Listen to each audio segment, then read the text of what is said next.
place. Good girl.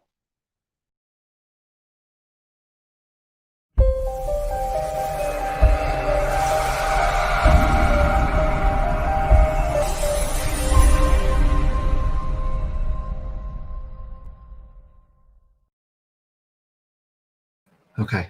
All right. That's so much better. So much better. Wow. World of difference.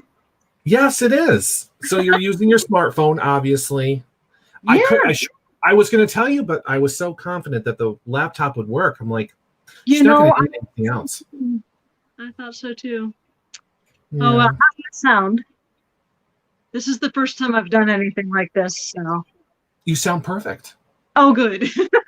Yes, you sound perfect. So right. I know that we're running. Well, I'm just waiting for people to trickle into the because we're live on Facebook, we're live on YouTube. Yay. Yay, right? Uh-huh.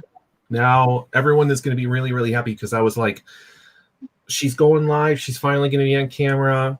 So yeah. All right. So people are trickling in now. So hello to my sister Ashley. Yeah, Diane. Because you're using your smartphone, you won't be able to see the comments. Oh, okay. Well, yeah, but that's all right. If people have questions, I'll rely on you to. Sure, absolutely. Belle, please. Let's see. Sheila, hello. Diane, welcome. Welcome. Everyone's showing up here. Welcome, everybody. Thank you so much for tuning in. Yeah. This is exciting. This is the first time I've been on camera, which is kind of nerve-wracking, but kind of cool at the same time. You'll be fine. Yeah. You'll be fine. I got used to it. Okay. So, because as you remember, you had to dial a phone number to get a hold of us. Everything was on the radio, and I think I still have that phone number on a Post-it note over on my desk, over on the other side of the room there.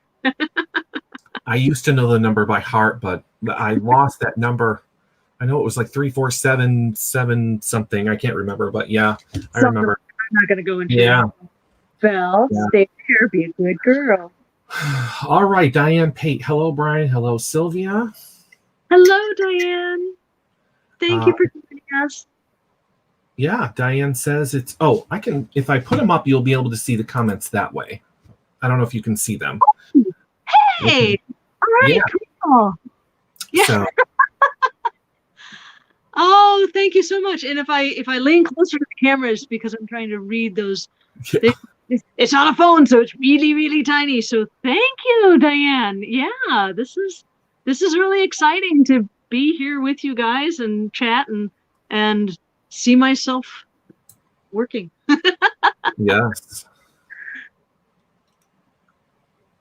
Oh, thank you. Belle, do you want to say hi to people? All right, come here. Oh, there's more than one animal I see. Oh yeah, there's the cat. There's Ophelia. Belle, come here. Up. Up. Good girl. This Wow. is Belle. She's a Belgian Malinois. A total poo head, but I love her. She keeps chewing things up that she should not supposed to. Yes. No, don't chew things that aren't yours. All right. Go lay down, Belle. Go lay down. Place. Thank you for saying hi to the people. Good girl, Miss Belle. Good dog. And the cats may wander in and out of the frame too, so. Who's this? She can actually fit on my lap. She weighs about 65 pounds, but if I'm downstairs in the basement watching television with my feet up on a footstool, she can actually hop up and curl up in my lap and we can cuddle that way. Wow. Yeah. Yeah, I don't have a dog that big, so I wish I did, but I got somewhere in the house, and she's camera shy. She doesn't do much when I do radio shows, but Belle likes to be in the middle of the action, don't you? Stay, good girl. Absolutely. So yeah, so the comments are going to be just a little bit behind. So Okay. Yeah, are too smart for their own good.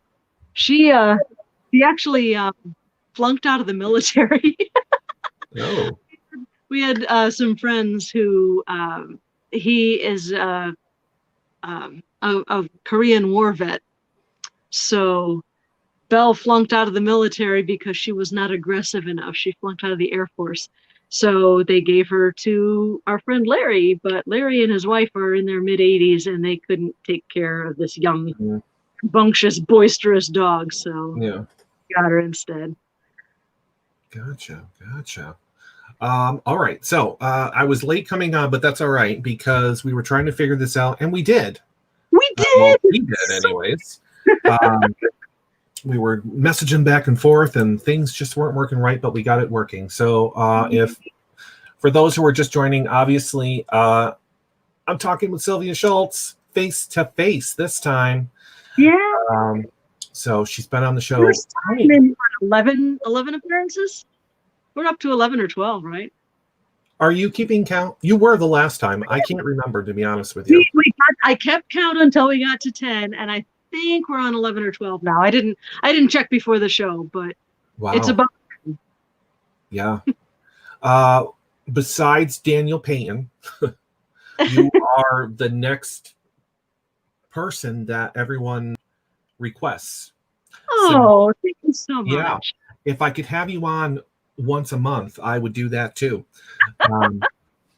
So I know that I let everyone decide who they wanted on the show because Halloween's coming up, and usually every October you're on anyways. Next week. Holy crap. Yeah. I know. So everyone said Sylvia Shults. Sylvia Shults should come on. And then I'm thinking, well, I don't know if she's in the middle of a book. I don't know if there's a book. She doesn't have to come on if there's, no book coming out or anything, I just wanted to come on and chit chat, I think. So that's, yeah. Well, as a matter of fact, I am in the middle of I'm past the middle of a book. I am currently working on Days of the Dead, a year of true ghost stories. And we've talked about that before, but yeah, I'm up to October 23rd. So I am past the halfway point, well past the halfway point. I'm past the 3/4 mark. So yeah, it's happening. And when do you expect that to be available? I know it probably takes time, but yeah, I'm gonna talk to my publisher about it this weekend. And I'm really, really hoping to get it out for Christmas. I have to find out when I have to give it to him so that it's available for the end of December, because it starts on January 1st. It would be nice if people wanted to start reading on January 1st. Mm-hmm. That's my feeling anyway. Well, yeah, it makes sense. Yeah, that's what I thought. So, yeah. So last time we spoke, I don't know if the pandemic had fully hit the last time we had spoken. I don't know when did, because you have been on this show once before. This is your second appearance on this one anyways. That I'm keeping track of. Mm-hmm.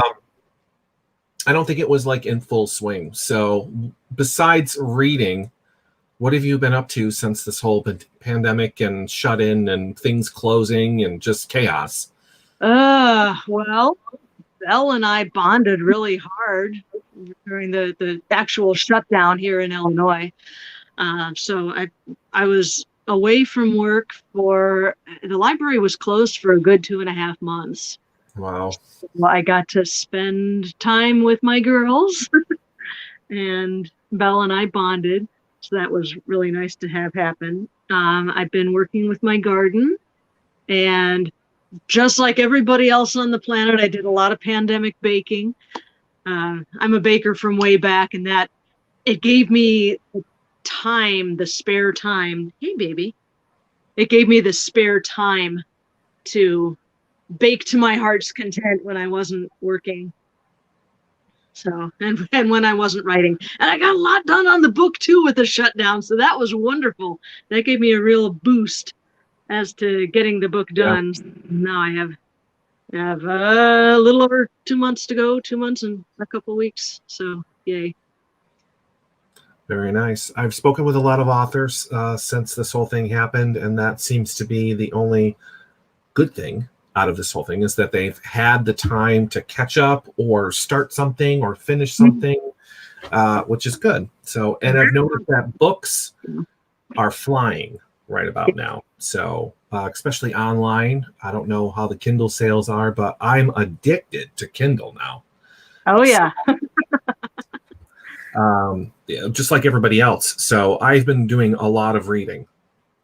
Good. So, oh yes. Good. And I've noticed that the shorter stories, the ones that are like in a series, are very popular right now. So yeah, which is weird, but yeah. But anyways, all right. So we have that to look forward to. You haven't decided on anything else you wanted to write about?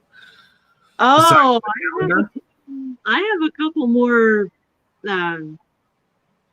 things in the pipeline, a couple more projects that I'm working on. I'm going to get Days of the Dead out and out into the world, and then I've got a couple more things lined up, and I think people are going to be really, really excited about it. I'm not gonna spill the beans just yet. No, don't spill any beans. But yeah, there are a couple that I'm really looking forward to working on. So broadening my horizons a little bit, going out of my comfort zone a bit. That's going to be super exciting. I had a request from my publisher a couple of years ago to do true crime because true crime sells so well. I'm like, I said, true crime is not really my thing. And I don't think I would have the chops or the patience to do an entire book on one case. I don't think that's really in my wheelhouse. But I got to thinking about it, and I think I've found a way that I can do true crime and still be true to my ghost story roots. So that's going to be exciting to work on. Yeah, I was just thinking that maybe, I don't know why you just couldn't throw in some paranormal to it.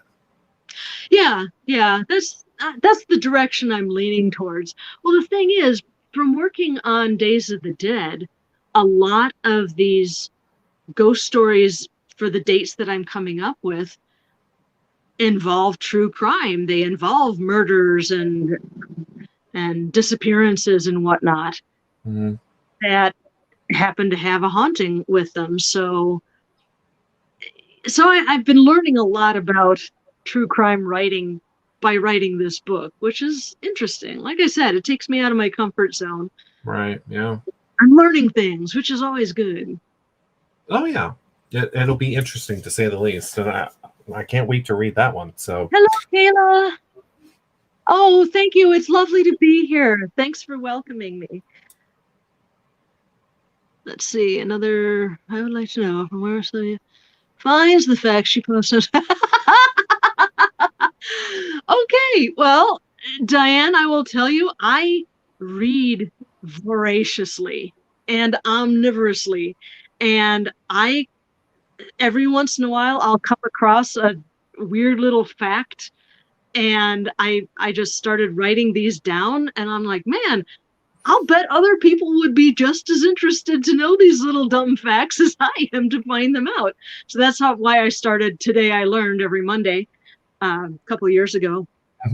And I find them all over the place. I work at a library, and we have children's books come through all the time, and they're like, oh, we take National Geographic World, and they have a page of weird facts every month in their children's magazine. I get some of them from Reader's Digest of all places. I see them on the internet and I write them down, and it just really all over the place. If I find something cool, I write it down and keep it in a notebook. And there's this neat thing on WordPress where you can schedule posts. So at the beginning of the year, I go through and I schedule the Today I Learned for the entire year. So all I have to do is go onto my WordPress site and snip it and post it on Facebook too. They used to have a thing where anything you posted on the WordPress site would automatically go to Facebook, and that was great. But then they stopped doing that. I'm like, dude, why did you stop that? Always changing something. Yeah, and not always for the better. I don't know why they got rid of that feature. That was really good. Sorry, I'm picking stray hair off of my cat here. She sheds a lot, don't you? Absolutely. Well, yeah. I need to. Well, I would rather sit and read than watch TV. There are a couple of TV shows that my husband and I watch, but usually it's just me with my nose in a book, especially if I'm home by myself when he's out of town. It's such a pain in the butt to walk into the room and turn on the TV and find what you want to watch. It's so much easier to just plop down in a comfy chair, arrange an Afghan over my knees, and open up a book and lose myself. Yeah, it's always good to do that. That's what I do anyways. Yeah. I really don't watch TV that much. I don't play on the computer anymore. I was a gamer. I really haven't done that ever since the pandemic hit. And I was shut in for 2 months. I was not working. I wasn't doing anything. I'm like, I don't even know what I'm supposed to do. So that's when I really put the effort into this. And then I just started. Your background is really cool. My background. Yeah. So I did not choose this background, just to let everybody know. So if anyone is familiar with Disney, right? What's that? Yeah, right. This is inside the Haunted Mansion ride. This is the attic scene. I believe this is from Disneyland, I believe. So, this woman here is Constantine. She's been married a couple of times, and she's killed each and every husband.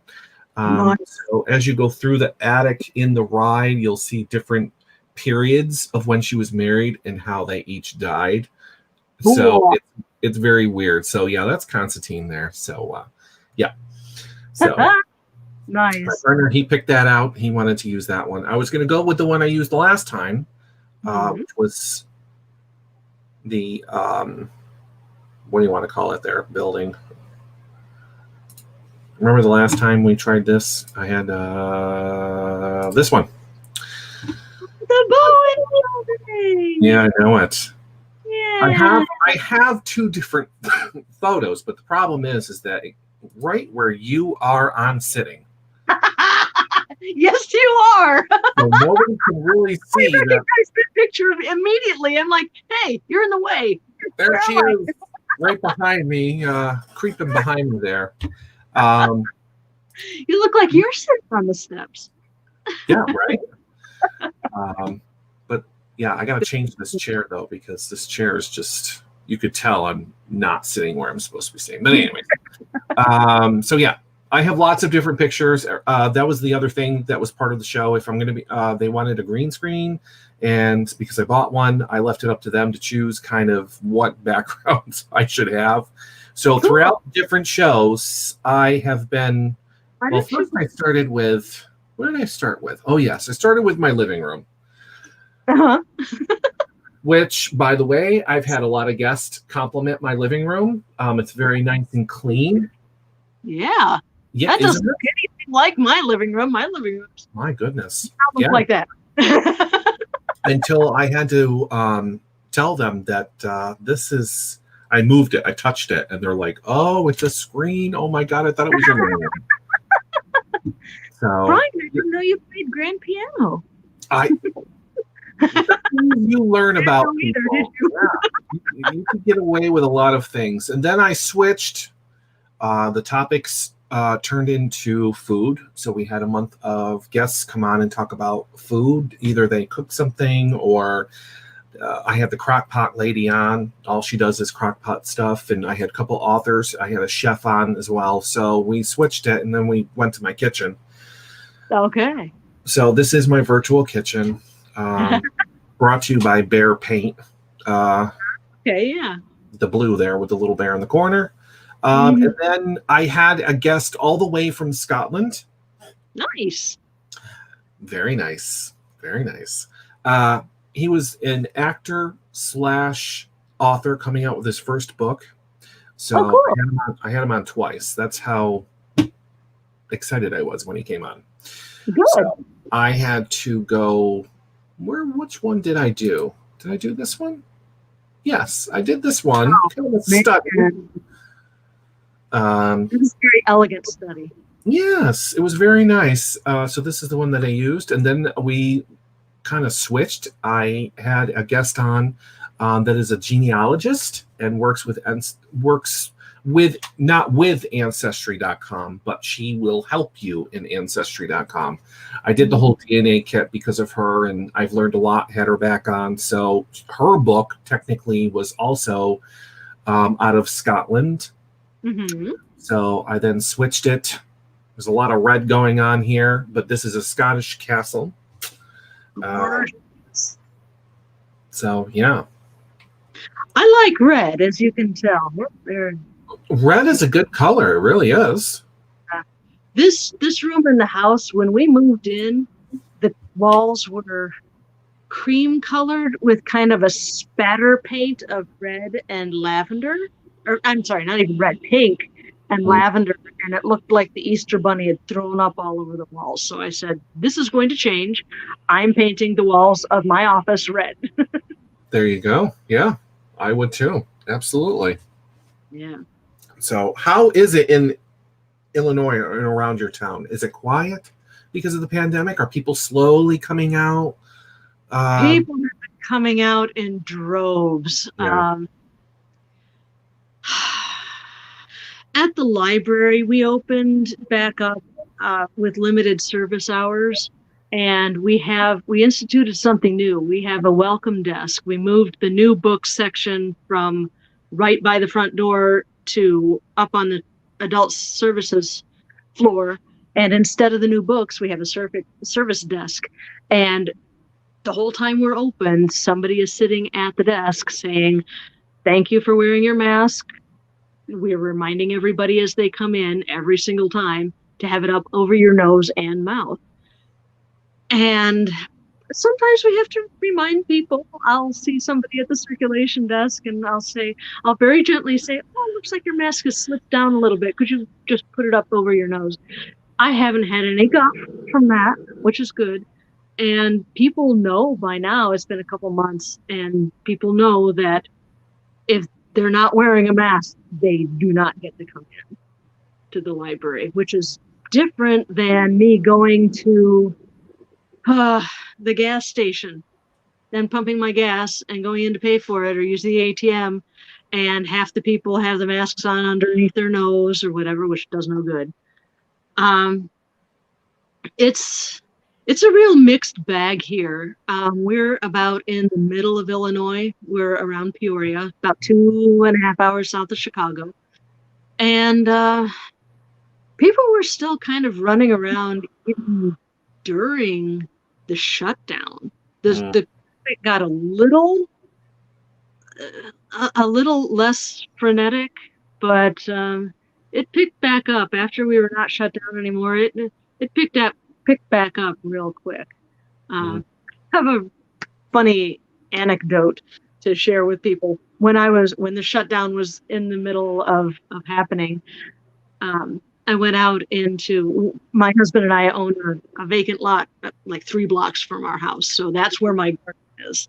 So I was working in my garden. I was like, hey, this beautiful day. I have all this free time and work in my garden. And across the alley is a house with a trampoline and a couple of kids, a couple of girls. And next to that is another house with a couple of, preschoolers, I guess, maybe first grade. So I was working out in the garden and the kids were all outside.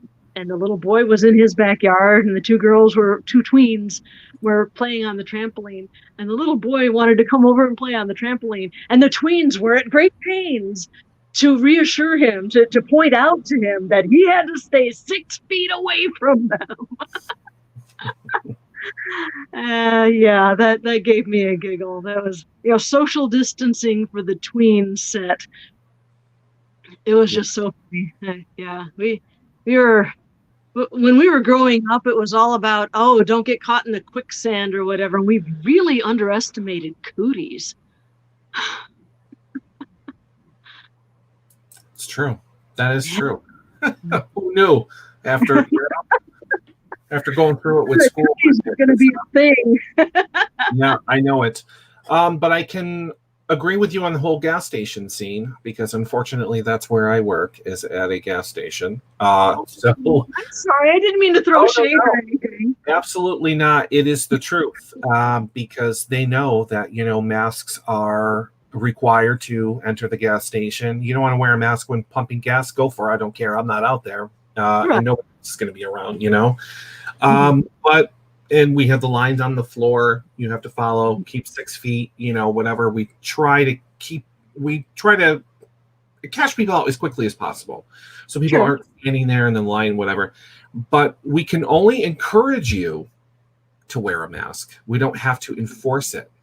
I can't enforce it because they're afraid of people getting angry, loud, violent, which we've seen, happen across the country before with the whole mask thing. Yeah. Or we can ask, would you like a mask? I'll give you a mask. There you go. We have masks at the welcome desk if people need one. Yeah. There you go. Exactly. Yep. So I think that's a little bit better than trying to just be like throwing people out. Oh, yeah. Yeah. I would never mask shame somebody. That's why I say just real gently. Oh, looks like your mask has slipped down a little bit. Just get back up the nose. Yeah. There's a statement here from a comment here from Kayla. Books can give you so much peace and bring you on so many different adventures. That's true. I love losing myself in a story. I love thrillers. I love domestic thrillers. That's one of my favorite genres, and horror and ghost stories. Right. Yeah. Absolutely. Yeah. I said I read omnivorously. I read just anything I can get my hands on, fiction, nonfiction. It just depends on what I'm in the mood for. Okay, so how many of those you people out there, the readers out there, can you read more than one different book at a time? Or are you one of those readers that have to finish one book before you start another book?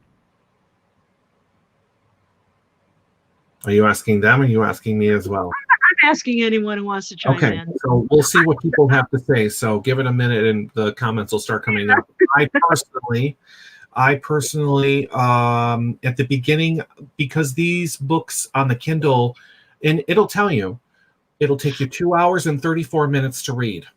So generally my books were only 2, 3. If I got a 5-hour book, I was good. But most of them were quick. So I was reading 2, 3 a day, just sitting there lounging around doing nothing. Nice. So, but now that I've read so much, I'll read a book from the Kindle app on the iPad, but I have a Kindle. I'll be reading a totally separate book. Nice. So I kind of, and then I have to remember, okay, what was I reading about? What is this about again? Oh, okay. So I have to remember who I'm reading about. So, but yeah, it's very interesting.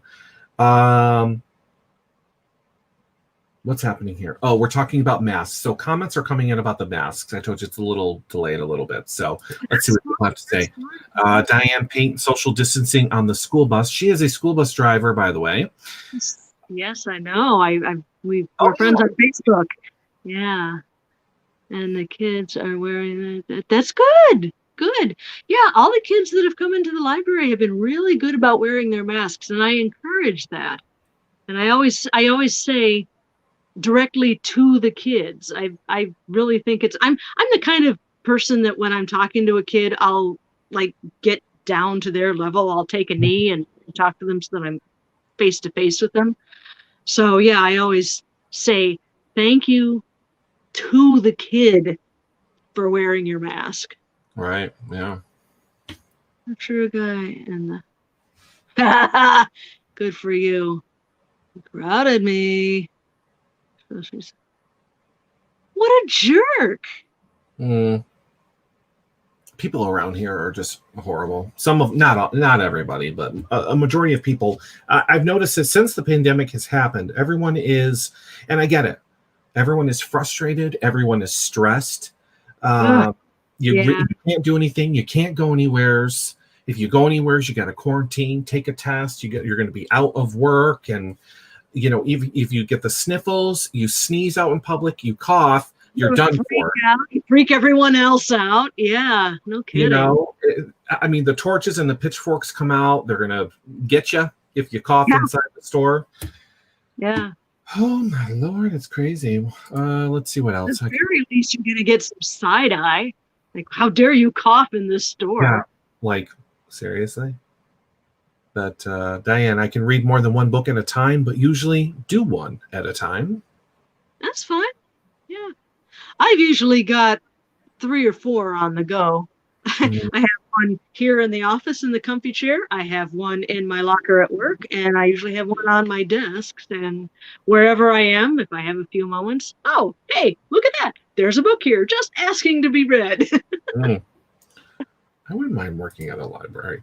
I think that would be nice. I'm surrounded by books and they pay me to be there. Yeah, It's amazing. I don't think I've spoken to another author that actually works at a library. So, Yeah, it's really cool. And people are kind enough to come in and they know that I'm a writer and they say, "Hey, what are you working on?" And sometimes they'll share their ghost stories with me and it's really a special thing to work in a library anyway, but it's a really special thing to be an author who works in the library and to be known as a local author. It's it's really cool. so does that mean that you not only are you the author, but you also work in the library? Are your books on the shelf? Oh yeah. Oh Oh, yeah. Yeah. so that must For feel. What does that feel like to know that my books are over there on the shelf with my name on them? me. Yeah, If somebody asks about, oh, can you suggest a good horror novel? And I'll every once in a while I'll point them towards my fiction, but I if somebody asks about the ghost stories, I can say, well, hey, you know what? And I'll say, yes, I write books of true ghost stories. Oh, do you have the books here? Why, yes, we do. They might be checked out. They're probably checked out, but you can put them on reserve. And it's always a kick for me um, to be working in interlibrary alone and see a book of mine go out or a book of mine come back in after someone else has enjoyed it at another library. yeah. I think I would just be excited knowing that it's coming in and out and people are reading it. And Yeah, absolutely. Let's see. certainly Yeah. will be. It really is rewarding, Diane. It's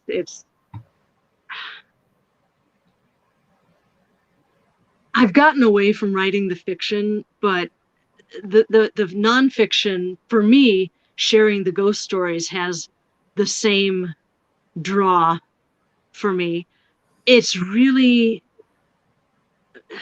it's such an incredible thing to take these stories and rewrite them in my own voice, or in fiction, just making up a story out of thin air, putting it down on a page in black and white. Like my husband says, if you can throw the book at the window and the window breaks, it's an actual real true book. um, but to be able to do that, to write things down and to find these stories and to share them with people and have people be interested and have people read the things that you write, that an author writes. I mean, authors are people too, and this is something that we're doing that's creative and we're sharing it with people. And when people appreciate our sharing of our own creative efforts, there's really just there's nothing like it. Mm, It's gratifying to say, "Hey, I brought you some entertainment for a few hours. I took you away from reality for 2 hours." hmm And it's just incredibly special to me. And I am so very grateful that people are interested in true ghost stories and that they're interested in reading what I have to say. It's very humbling and very awesome. It absolutely is. I liked every single one of them. I own every one of your books. I've either bought or pre-ordered or did whatever. I have one signed by you, so Yeah. don't have that one. You've been really awesome. So I've turned into the lending library apparently, so I had to lend that one, 44 Years in Darkness, Oh, to my aunt. Read it, and then she gave it to my grandmother. So my grandmother, I believe, was reading it. They were awesome. very interested in it. So I have to. I could have swore that I bought some more of your books, physical books, to give Uh-huh. to them. I I believe. thought you did. Yeah, I thought you mentioned that you did. Yeah, I gave them. Oh my God, was it Fractured Spirits or Fractured Souls? Ah. I can't remember which one it is. I can't remember which one. I think we started with Fractured Spirits because that was Okay. the first one, and then Fractured Souls. Yeah. So I know there's many more, but yeah. So we started there, and then they ended up borrowing. I still need it back, but 24 Years of Darkness. I said, don't do anything with that book because Don't spill orange juice on it. yes. So Got to give a shout out here to Diane. She's got a post up here. It says, Diane says, I got my first psychic story published. I'm beside myself with excitement. Diane, you should be. That's a real accomplishment. So you know mhm, what I'm talking about, that thrill of sharing what you have to say. yeah. Yeah. Diane's been a guest on this show. She's a psychic medium. I'm sure That's you know. Oh, you did not know that? No, I didn't. That's Oh, awesome. I'm sorry. Oh, I thought you knew that. Yes, and Probably she should have known. lives. Yeah, it's a funny story about Diane. I'm not exactly sure how this all happened or how. I'm pretty. She's been watching since Brian and Cherry show, Okay. and she lives. I'm going to say what 3 towns down from me. Uh, Really? yeah. So, and she knew my mother. Uh-huh. Find out because my mother was a school bus driver as well, Oh, cool. and worked for the same company. So yeah, so I learned that from Diane. So and she was a guest on the show. We had the psychic mediums come on the show, so that was fun. Uh, Yeah. so yeah, yay, Diane! That's great news. Neat. So you'll have to Yeah, tell me where to find it. that is fantastic. I'm very proud of you. That's very cool for I'm always proud when a fellow author finishes a project and then gets recognition for it. Yeah, That's just it helps everybody. yeah. So I have a question. I probably know the answer to this because I'm sure I've asked. But what was the longest? What book did you write took the longest? Ah, well, I did spend 2 years doing the research for Days of the Dead, and it's taken me just a little under a year to write the actual book. I think the one that I put the most actual research and writing time into, I think I would probably have to say 44 Years in Darkness, Okay. because that took so much research. Yeah. And the subject matter was, it was difficult to get through.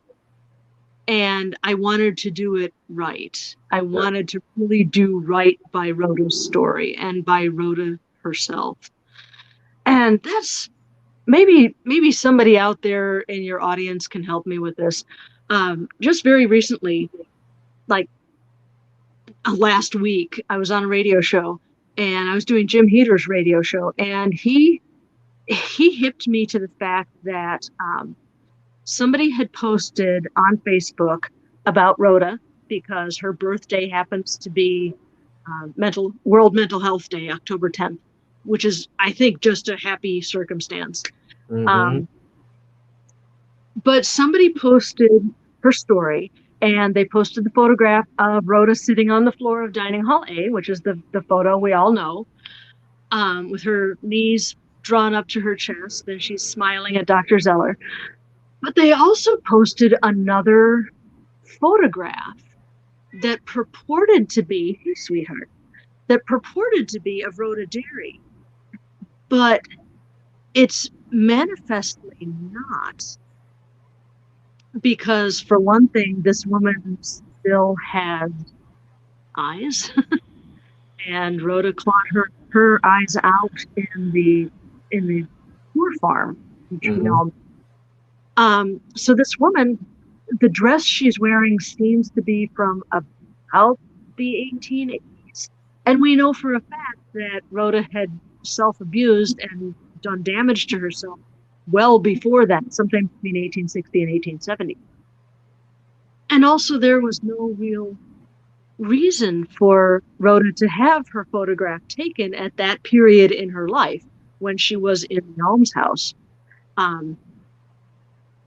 I could go into several more different reasons why I believe this is not Rhoda Derry. So Jim hipped me to this photograph, and I would really love to know who this woman is, because obviously she was an inmate at some mental institution, and her name deserves to be known too, but her name is not Rhoda Derry. Right. I would love to find out who this is, and I need to get a hold of the person that it was on Find a Grave. Somebody posted it on Find a Grave, and the name was not, the last name wasn't Derry. So it was not one of her relatives that posted it. And I need to write to this person and say, okay, I can give you half a dozen reasons why I'm pretty darn sure this is not Rhoda Derry. Will you please tell me the reasons you have to think that it is Rhoda? And let's talk about this, and let's find out who this actually is. Yeah. That's interesting. I did see the post, the first one you were talking about, of her sitting on the floor. I did see that one. I didn't see the other picture though.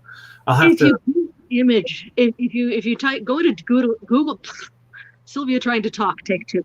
If you go into Google Images and type in Rhoda Derry, you'll see Rhoda on the floor of Dining Hall A, and you will see me, and you'll see the picture, the cover of 44 Years in Darkness, and you'll also see this picture of a girl with long, dark-colored hair and kind of a vacant expression on her face. But it's not Rhoda. But I wish that I could find out who it actually is, because, like I said, her name deserves to be recognized too. Right. Yeah, absolutely. That's interesting.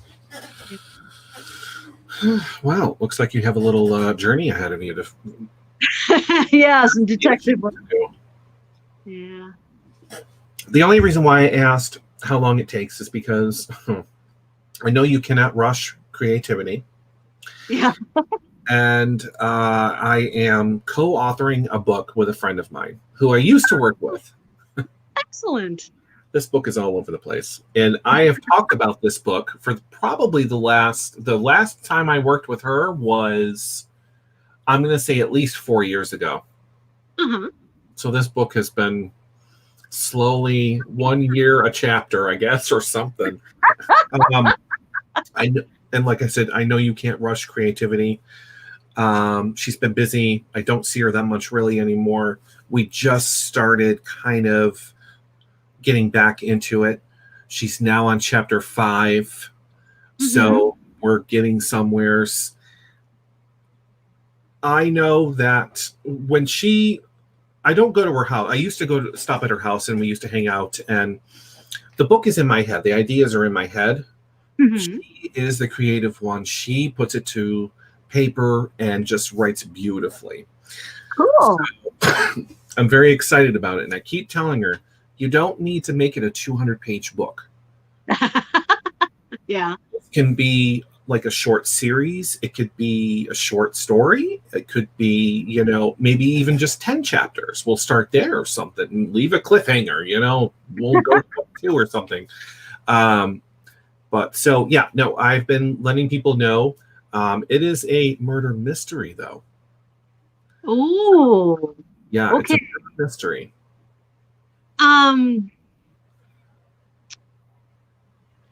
I work at a library. There are books of all lengths. Yeah.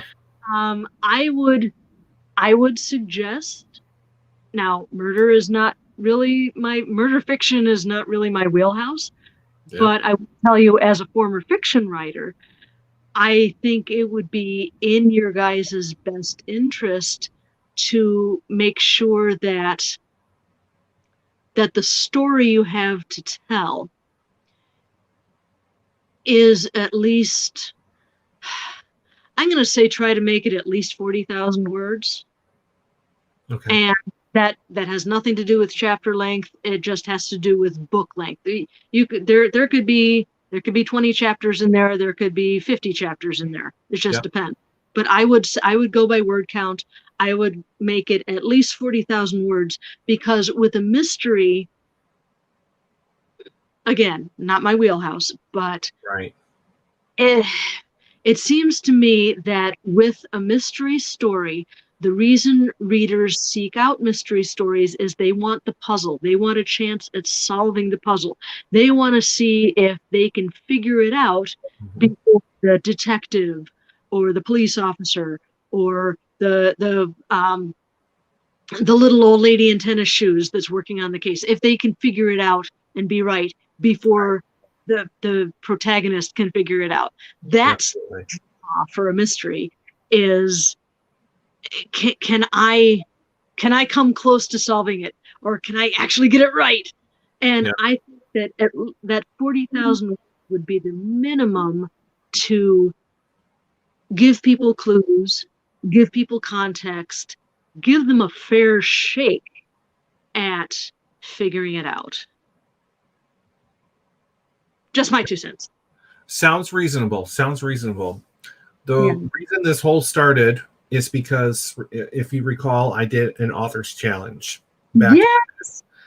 So I was telling my coworker about it, and she says, well, I think I could do that, because the challenge was only, I think, 10,000 words, I think, when I first started. So she goes, I'm way past your 10,000. Okay. But I'm almost to 20,000. And I said, all right. So, 5-6 chapters, that sounds about right. So, all right, we'll keep going or whatever. The cool thing about this is that every character in the book is based off a real person. So the names obviously have been changed, so they all have characters' names. I keep telling her, I said, I can't wait for this book to come out, because when she reads me the story, and every time she adds, she'll go through the notes when we talked on the phone, she'll start typing on the computer, she calls me, or she'll text me, all right, chapter blah blah blah done, I'm going to call you. She'll call me, she'll read from the very beginning and read all of it, so I get a recap of everything that's happened plus what she's added. Okay. There's no way that this is not a bestseller. There's just no way, because the way that she writes is so creative. It's so creative. But anyways, I'm just I'm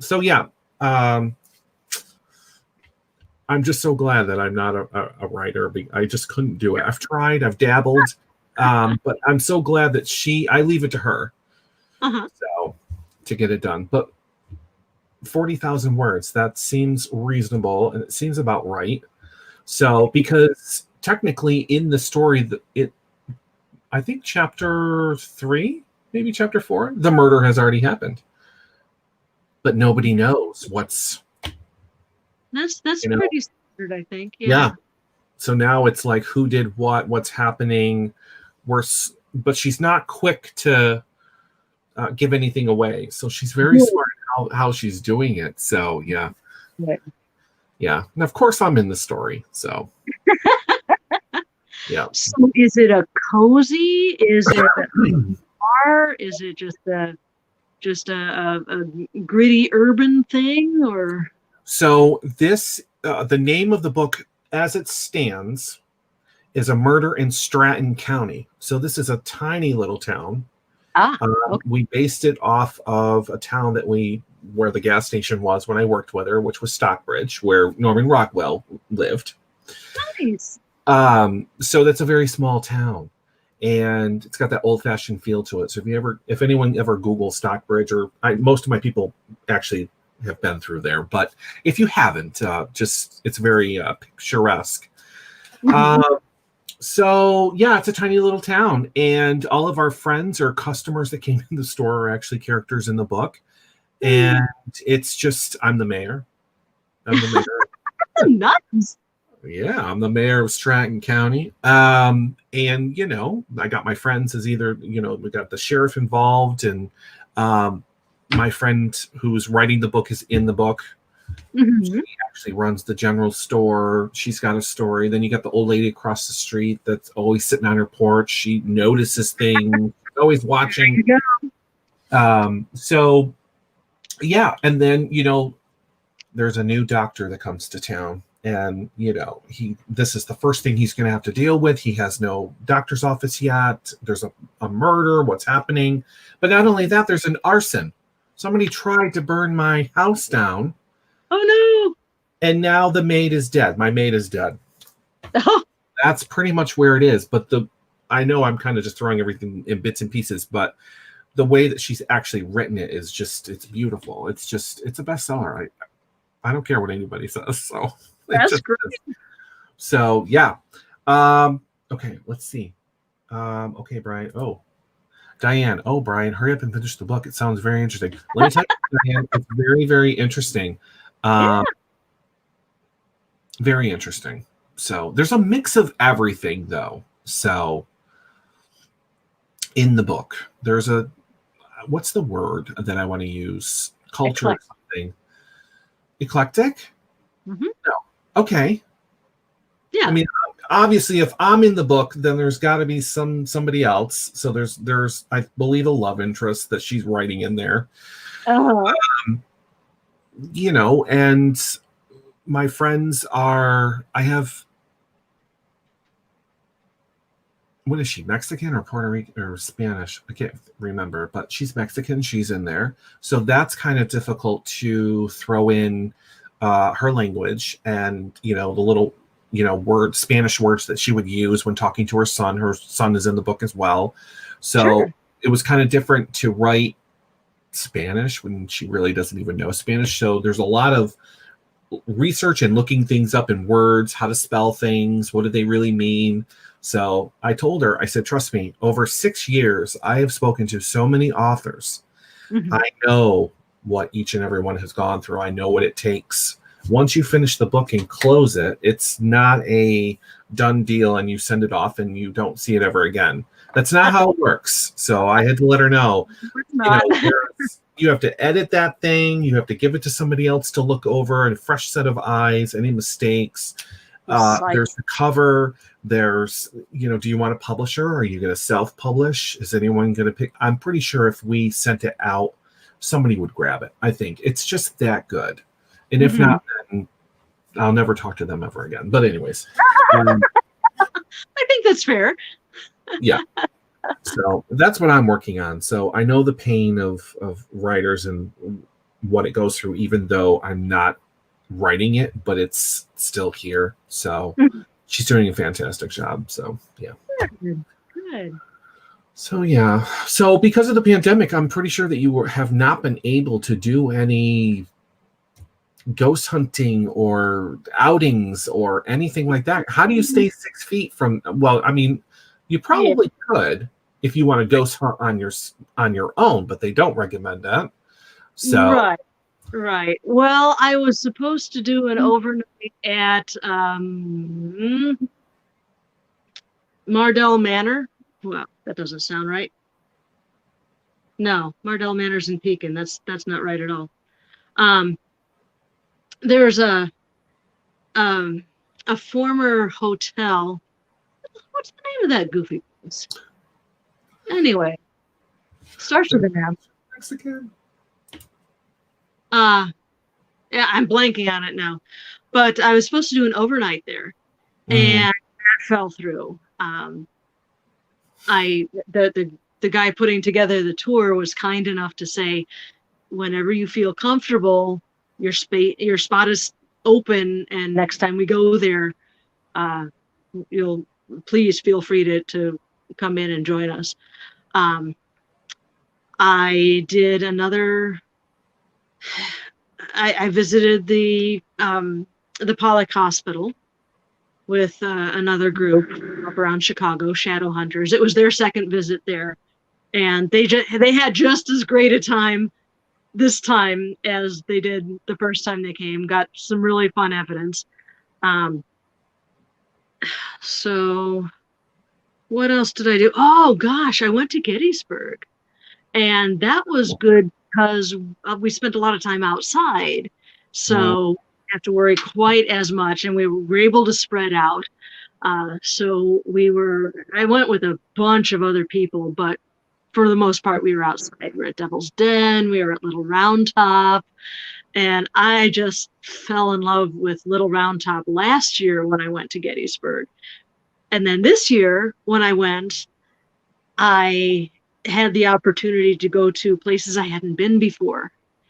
So that was exciting. I went to the Jenny Wade House and the Soldiers Orphans Home, and I had never been to those two places before.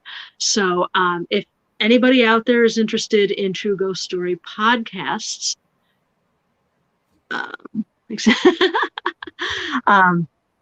if anyone is interested in true ghost story podcasts, visit sylviashults.wordpress.com, and up at the top of the page there is a tab called Lights Out. That is my true ghost story podcast. The episodes that are coming up, I have a 2-part episode coming up in the next couple of weeks on Queen of Heaven Cemetery and Queen of Heaven Mausoleum. And then we're going to start a countdown to Gettysburg. I have like 5 episodes planned for experiences that I had at Gettysburg. So we're going to count down to the 100th episode. So I'm pretty excited about that. So the 100th episode is most likely going to be the nighttime investigation that we did at the high water mark, which is quite literally the northernmost point that the Confederacy reached during the Civil War. And that happened at Gettysburg, and that happened at the end of Pickett's charge. And I had the good fortune to do a nighttime investigation there outdoors at Pickett's charge. And I'm really looking forward to putting together that show and putting together a few more shows on the Jenny Wade House and people's stories of experiences they had at Gettysburg that they were gracious enough to share with me. So it's going to be fun. So countdown to the 100th episode of Lights Out. So check that out. I remember you said that you were supposed to be going to Gettysburg. So yeah. I'm glad that you were able to go. I've never been there. Yeah. Oh my gosh, it's so amazing, and it's still got that small town feel to it. It's smaller than Pekin, that's for sure.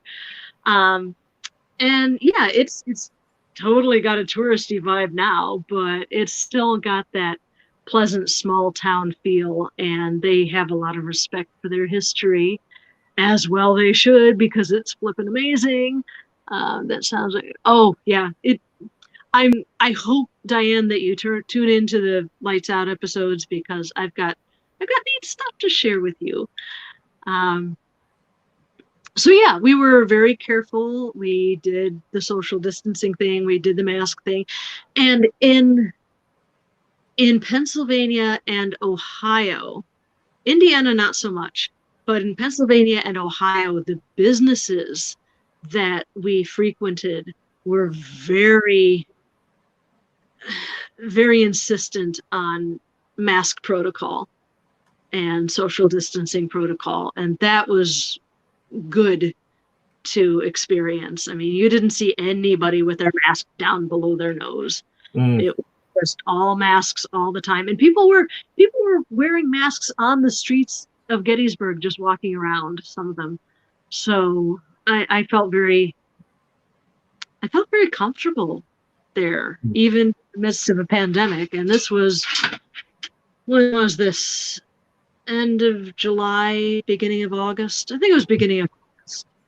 So we were still kind of in the throes of the pandemic. I mean, we still are now.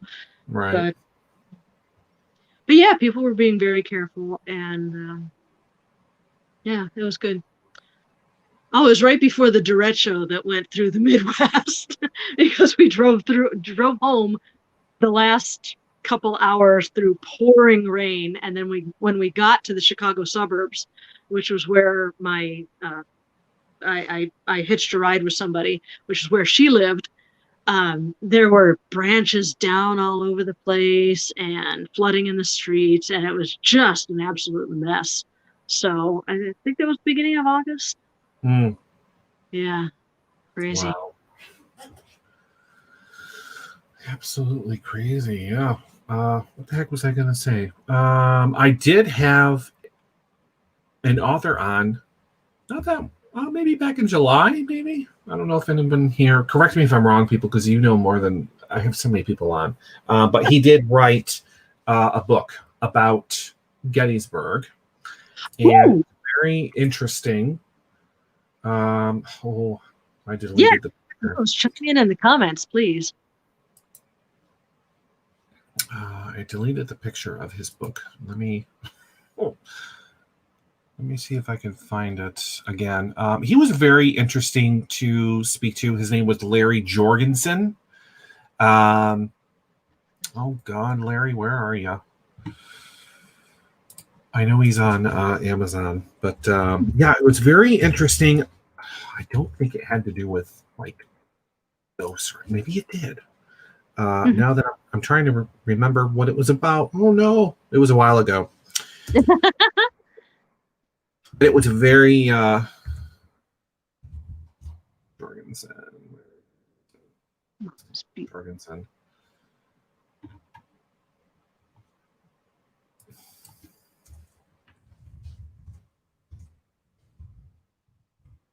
I want to say it was like Ghosts of Gettysburg, or it was something.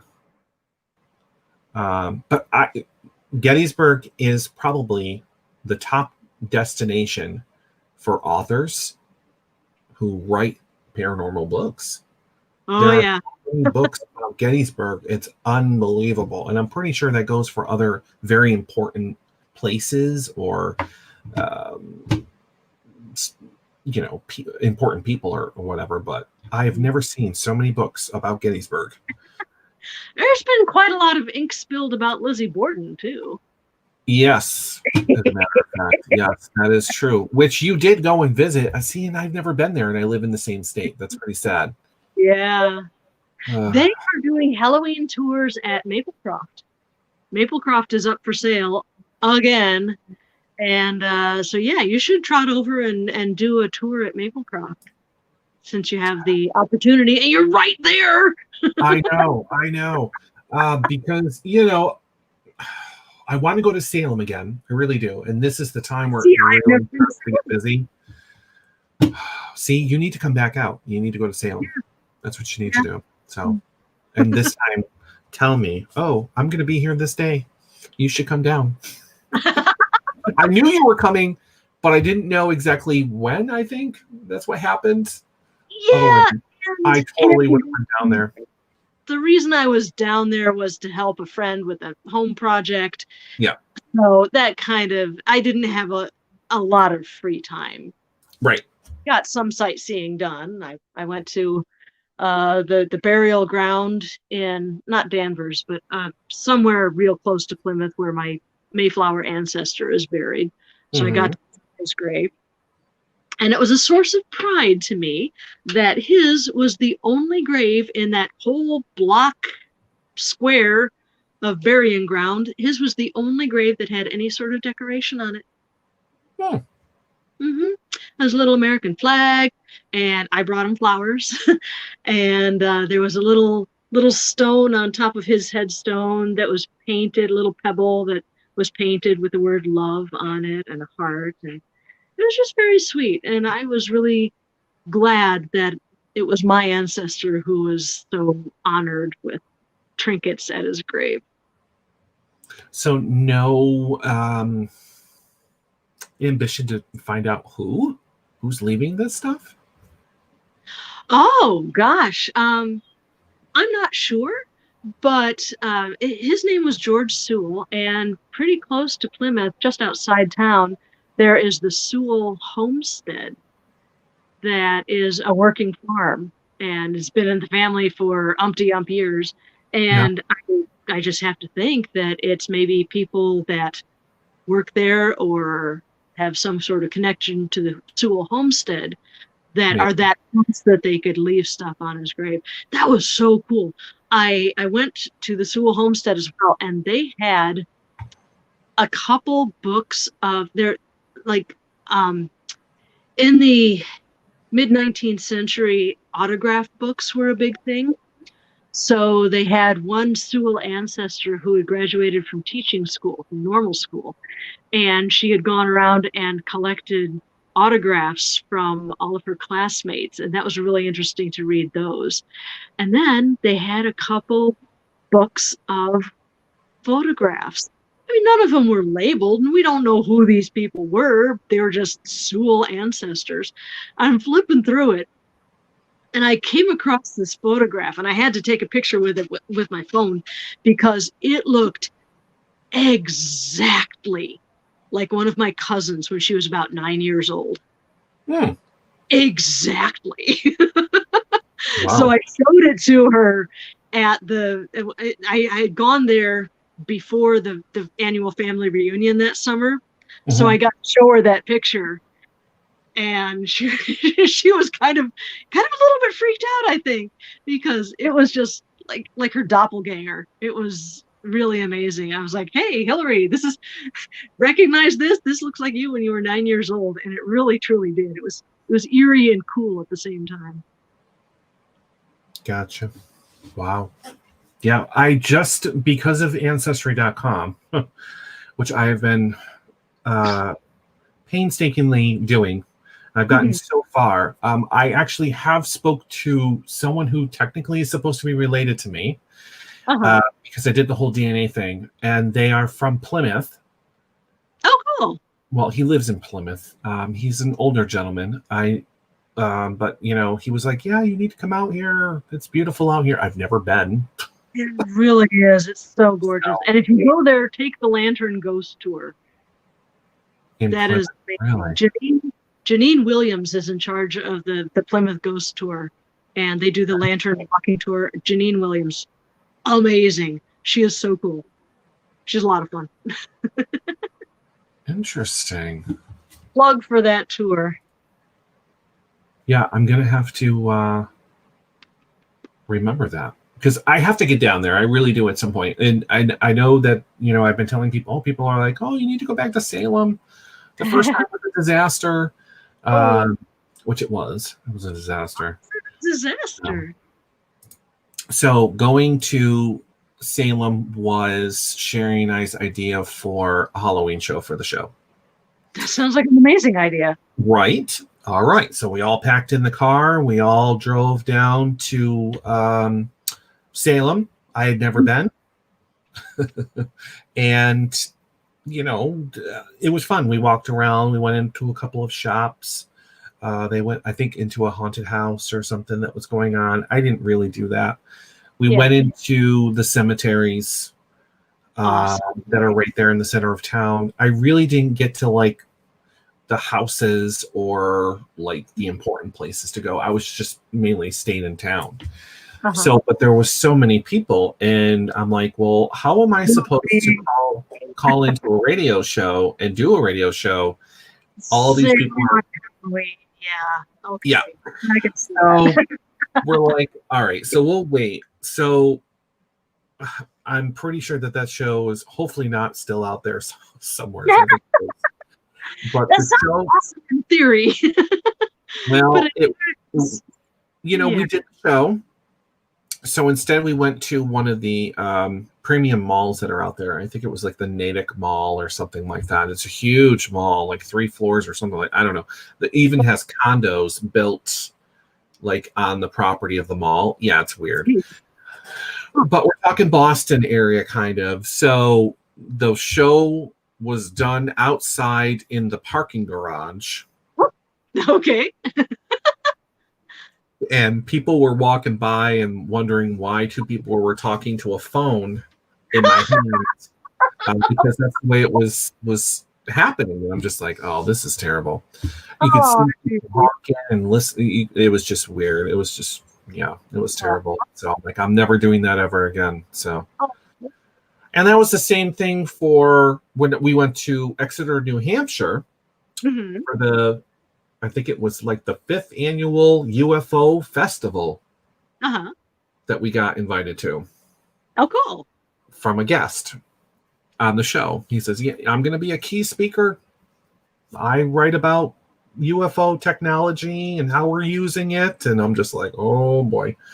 I was like, okay, well, what he said made sense. I can't judge, every guest that comes on the show. So he says, you're only in Massachusetts. Come on up. It's about 3 hours drive. Well, that's not bad. Come see me speak. I'll meet with you afterwards and chit chat and whatever. So I was like, Sherry, that is a show right there live from Exeter, New Hampshire. We're going to do the same thing, talk through a phone on the radio, call the number, So never met the key speaker. Don't know what happened to him. We walked around town. Yeah, walked around town. We were both wearing Brian and Sherry Show T-shirts, and we were, we're going to tell everyone about us. And I think we ate lunch. We went into a couple of stores. A couple of people asked, like, oh, what's your shirts all about? So we had to mention. But I was looking around the town. I'm just like, 5th annual? You mean like 1st annual? Because there was just really nothing. It was a cute little town. It really was. But there wasn't really anything interesting. So the show ended up happening behind was it a Quiznos? We had lunch. And it was some grinder shop outside in the parking lot. So, but we had fun. But I'm just like, but now I do the show via video. So now I can go anywhere and do whatever I want. And it's more fun now. I hate to say it, but it is.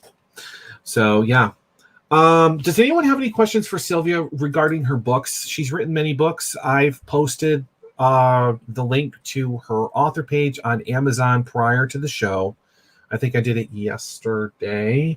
So if anyone is interested in any of Sylvia's books, you can click there. I know she's got her WordPress, sylviashults.wordpress.com. Got it in one. Look at that. And I wanted to hit people to something else. If you are tired of supporting the Amazon monster, there's also another website that carries my books. It's called bookshop.org. Now, we did a lot of talking about how the pleasures of reading earlier in the show, and bookshop.org is a neat little shop, a little website. They carry my books and the books of any author you can find on Amazon. But when you make a purchase through bookshop.org, you are actually supporting independent bookstores. Part of every purchase goes to a fund that is divvied up between independent bookstores every month. So they all get a class, which is pretty neat. Hey, Amber. Thanks for chiming in. Drive safe. Yeah. So most of my viewers is my family, which we know. And Amber happens to be my cousin, but that's my aunt using her account. So I got a little confused when she first started doing that. So my aunt Steph is Amber. They have decided, so it's my aunt, my grandparents, and my other aunt, all of which know who you are. They were very excited for that you were coming on. They have driven from Connecticut to South Carolina. So I'm pretty sure that they just got to South Carolina. I told them, I said, she's coming on at 8:00. And they're like, well, we get there right before 8:00. So I'm like, all right, let's see what happens. So it just popped on. So that means they must have gotten to hopefully to their destination. So I'm so glad. I'm glad you arrived safely. Can I do one more shout out? Sure. Places for people to find stories. I just recently signed up with a website called, what's it called? Video media. Oh, this is embarrassing. I believe the site is called video.media. It is a website that you post stories on it. And I actually posted one of my horror fiction stories. And whenever somebody reads it, you get like a half a cent or something like that. But you can also, you have the option to leave somebody a tip if you really like their story. So I have posted several ghost stories on there. So go to, I want to say it's video.media. And I'm going to be really embarrassed if I've been giving the wrong address the whole time. But you can type in Sylvia Shults, Shults, and my page will come up. And there are several ghost stories on there and horror fiction stories. And I'll be posting more in the coming weeks and months. And every time you read, you don't even have to do a thing. All you have to do is read the story. I get a couple pennies and it adds up. And if you want a tip, that's great too. There you go. Okay, so I have done research as you were talking. Oh, good. And did I butcher the site name? If you put in video.media, nothing comes up. So, God, it's something .media, which is, oh man, you know what? Oh no, my phone. I'm not going to pick up my phone to do that. Hold on, just a second. I will find something. Okay. I will find the correct. I will find the correct address for us. We have the technology. That's right. That is right. And I apologize, people, because apparently I'm on the same time as the presidential debate, the last presidential debate. I did this last week too, or the week before, I should say. I think I'm better to watch. I don't doubt that in the least. You know, so you're not missing much. But I do have it recording, so I can watch it after this show. Then it's on YouTube, isn't it? It's everywhere. Look, it looks like I'm being abducted by aliens here. I've got that blue from my laptop screen. Weird.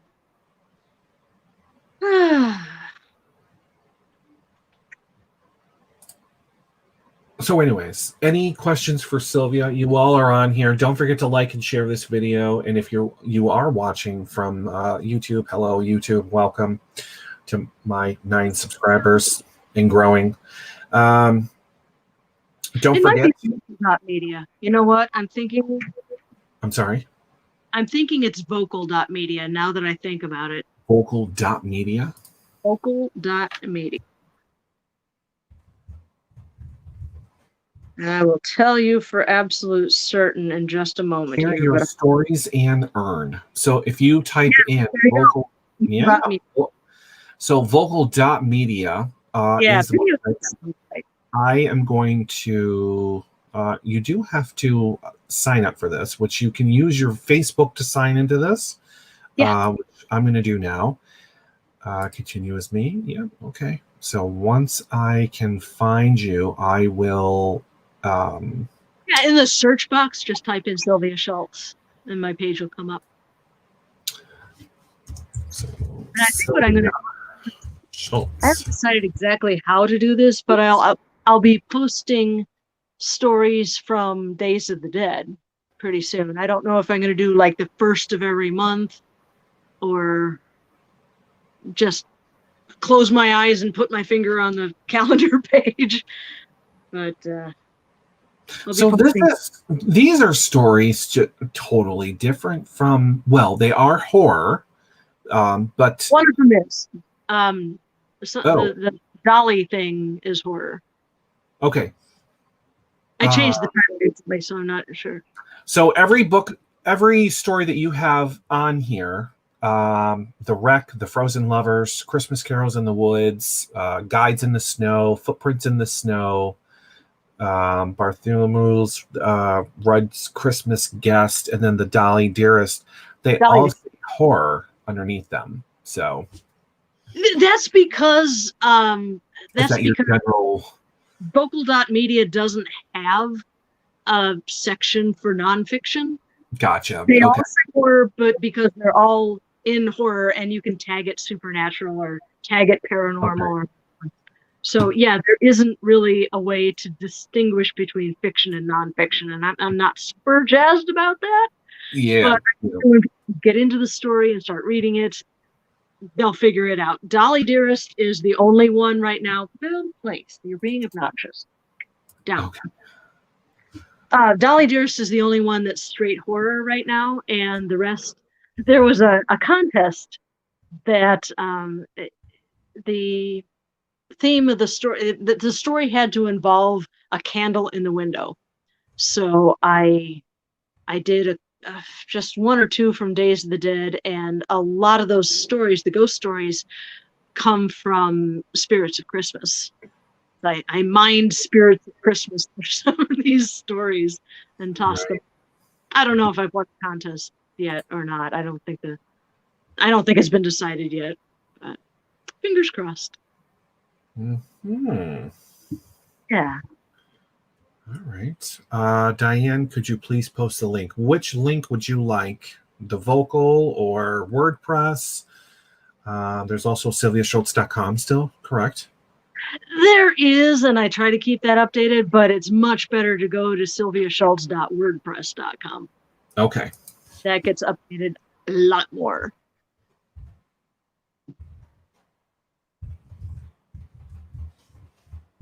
So yeah, I'll be tossing more stories up there in the coming weeks and months, and maybe I'll even put up a couple romance stories. Who knows? Who can tell? Who knows what the future will bring? Right. Yeah, absolutely. Yeah. A little bit of variety. So, okay, Diane. Let's see. What else do we have here? Driving. Chris Evans. Welcome, Chris. Yeah, I've noticed I'm missing Daniel Payne. I'm surprised he's not here tonight. Oh, the vocal one. I wasn't understanding if it was focal or vocal. It is vocal, as in speaking. Yes, vocal.media. Now, vocal.media, you'll have to sign in with your Facebook or an email address. It's simple and easy. I just did it.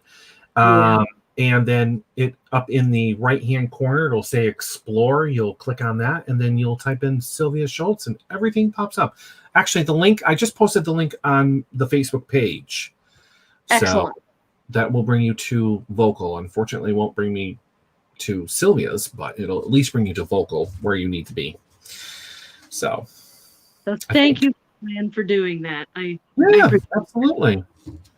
Absolutely. So I'm pretty sure at some point we'll be talking again because we're waiting for Days of the Dead to make a debut. Yes. So we have that to look forward to. Yeah, and since I'm on the show so often, I think what I'm going to do when I do a radio show for Days of the Dead, I think I'm going to have people comment and say, what date would you like me to read you the story from? Okay. So I think That's a that's good idea. do it. Yeah, absolutely. That's a very good idea.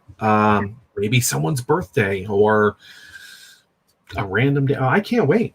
I want to know what my birthday is. So, Yeah. Absolutely. So to everyone who is watching and everyone who is so kind enough to comment, think of what date you would like to hear a ghost story for, and I will make it happen. Yes, I found the ghost story for every single day of the year, including Leap Day. That's a lot of writing. It is. I didn't quite realize how long it would take to write 366 stories, but it's worth it. I found so many interesting stories and stories that were new to me. And if they're new to me with all the reading I do, I can be fairly confident they'll be new to you guys too. And that's what really excites me, is bringing new stories to people who haven't heard them before. Because I know what a joy that is for me to hear a new ghost story. So that's what I do for you guys. I can't wait. Every week we talk about it, and then I'll think about it. So, but the good thing is that I still have your other books to go back on. So, yeah, absolutely. I just can't wait. Thank you. Yeah. Anything you write is good. So, thanks. Yeah, that's true. So, all right, last chance, everyone. Questions for Sylvia, either about writing, her books, anything in general. So, Diane Paint, I can't wait either. Yep, you got that right. Diane. Ashley, I can't wait for the book either. I would love to read it. All right. So, yeah. Well, Brian will let you know next time I'm on the show, and absolutely, we'll tell more ghost stories. Yeah, I can't wait. It's going to be a good show. That's a very good idea, because I couldn't figure out how else to do it, because I mean, with Fractured Spirits and Fractured Souls, you've got a theme there. You've got the Peoria State Hospital. And with Spirits of Christmas, you've got a theme. You've got Christmas ghost stories. And I was like, how am I going to put a show together around Days of the Dead? Yeah, exactly. 366 stories. And I thought, well, people, whenever I do these shows, they're either call-ins or people posting comments. And I thought, let's let you guys decide what stories you want to hear. Your wedding anniversary. What's the story for that? Right. Yeah. I can't wait. I can't wait, but it is a good idea. But I think that, I don't know how other shows work. I mean, we've gone an hour and a half. And I'm sure that, which I've already given everyone the warning. I think last week, Sylvia is coming on. I may go over in time.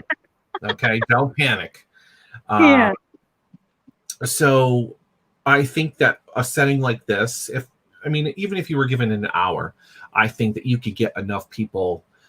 I'm not saying a whole bunch of people, but enough to at least fill an hour and just see where it goes. See how many you can get. It's a great idea, I think. So, are the stories short? Is it just a paragraph for that date of what exactly happened, or is it like a story? There are some stories that are kind of short, and there are some stories that are pages and pages and pages long. Just to give you a quick example, for February 3rd, I found the story that was completely new to me. about the Donnelly murders in Ontario, Canada. This happened February 3rd, 1880. There was a family, there was decades of feuding and strife and controversy and butting heads. And it's a fascinating story. And the personalities involved in this story are just so enthralling. And I tell people at the beginning of the story, sit down, buckle up, and hang on, because this gets really weird really fast. So that story, I pared it down for Days of the Dead because it's already up. The book is already well over 100,000 words, and I had to pare a little bit down. But the whole story about the Donnelly murders is going to be in that true crime book that I mentioned. So I get to really expand on that and explore it. And that's one of the longer stories in there because there's so much detail. So I tried to put as much detail as I could in these stories and not just do a couple of paragraphs. That's no fun. People want stories. Yeah, absolutely. Yeah. So most of them are well over just a couple of paragraphs. Okay. I'm pretty sure the publisher, he may say cut it down a lot. So we'll see what happens. Hopefully he'll just accept it as is. I'm hoping. Well, he better. So yeah. Oh, I skipped it. Diana, I missed your. Oh, sorry. There it is. There we go. Oh, thank you.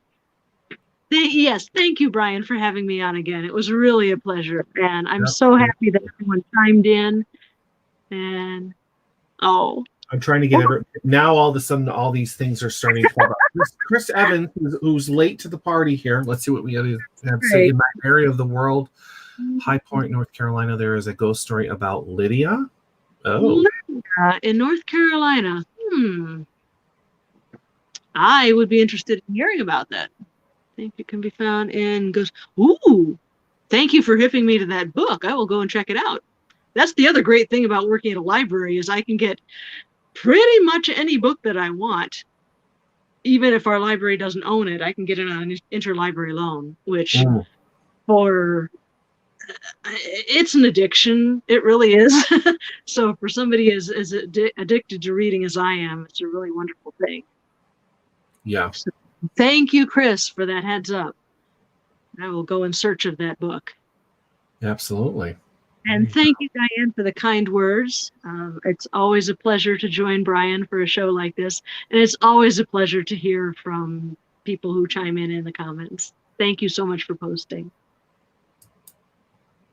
So now we have to wait for the book to come out. It's going to be extra special. Well, I mean, we don't have to wait for the book to come out. Right. I may be posting stuff on vocal.media. Who knows? That's right.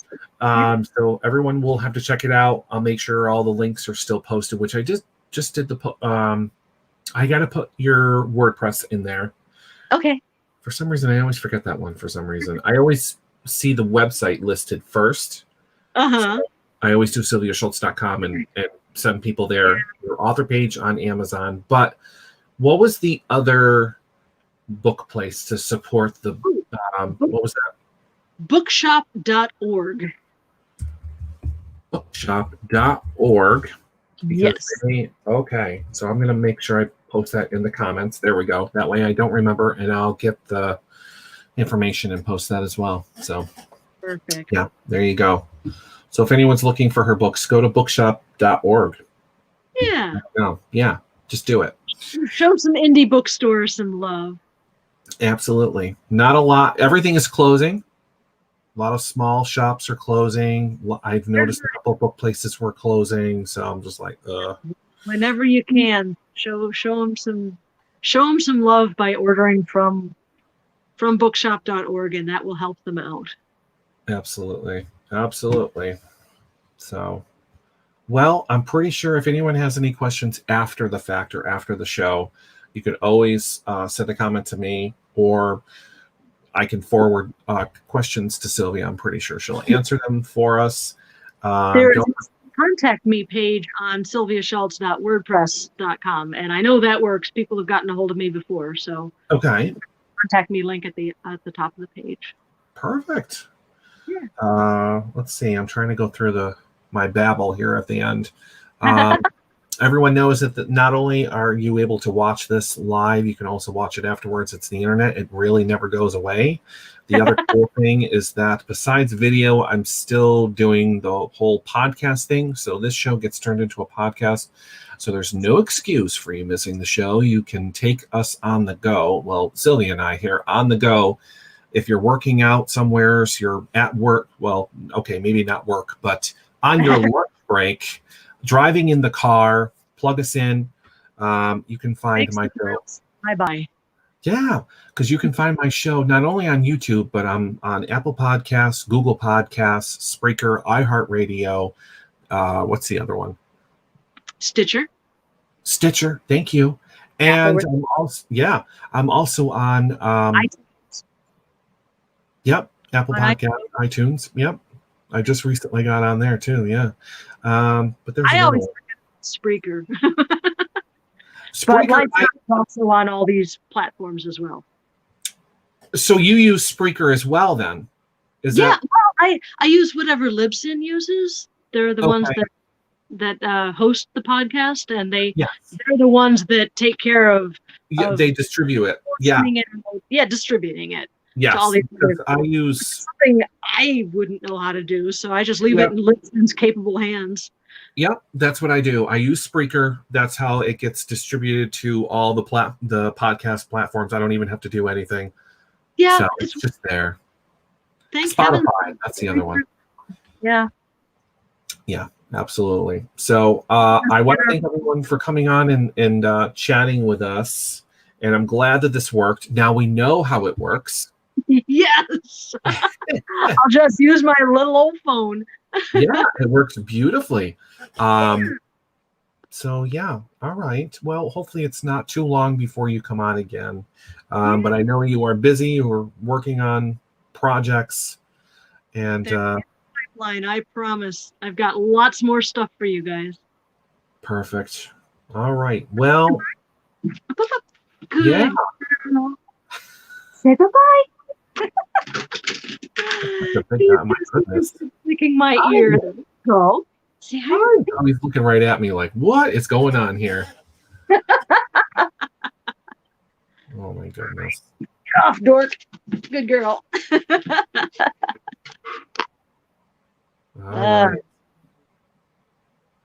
All right, everyone. Well, if that is it, and if no one has any other questions, everyone is saying good night. So we have Ashley. Good night. We have. Yes. Have a wonderful night. Thank you so much. Good night. Good night. Thank you for tuning in. Yes. Thank you. So, I will see everyone next week. This show was technically supposed to be the Halloween show. I'm surprised that no one has said, where is your costume? I was supposed to wear a costume. I did not buy one at Pressed. I haven't even thought. I have nowhere to go, so I just have not put any thought into a costume this year at all. That's pretty much what my thinking was. Yeah, I thought the same thing. I'm like, where am I going? Except for on camera for about an hour and a half. I'm like, it's not. Plus, I still have a show to do next week that's before Halloween anyway. So this is part one, we'll call it. Part two is next week, and we'll do something for next week before Halloween. So, but no, I don't have another show before Halloween. Oh. When is Halloween? Oh my God, it's the 22nd already. So actually, I do. So the 29th. Saturday. Thank you. I'm losing track of time. Saturday. All the days are a blur now. They really are. I hear you. So, all right. So next Thursday, the 29th, will be part two of the Halloween show, and I'm pretty sure we'll think of something. So I hope everyone has a fantastic weekend, and thanks for tuning in and watching me instead of the presidential debate. And, that's it. So goodbye. Okay, be safe, everyone, and thanks for tuning in. Good night.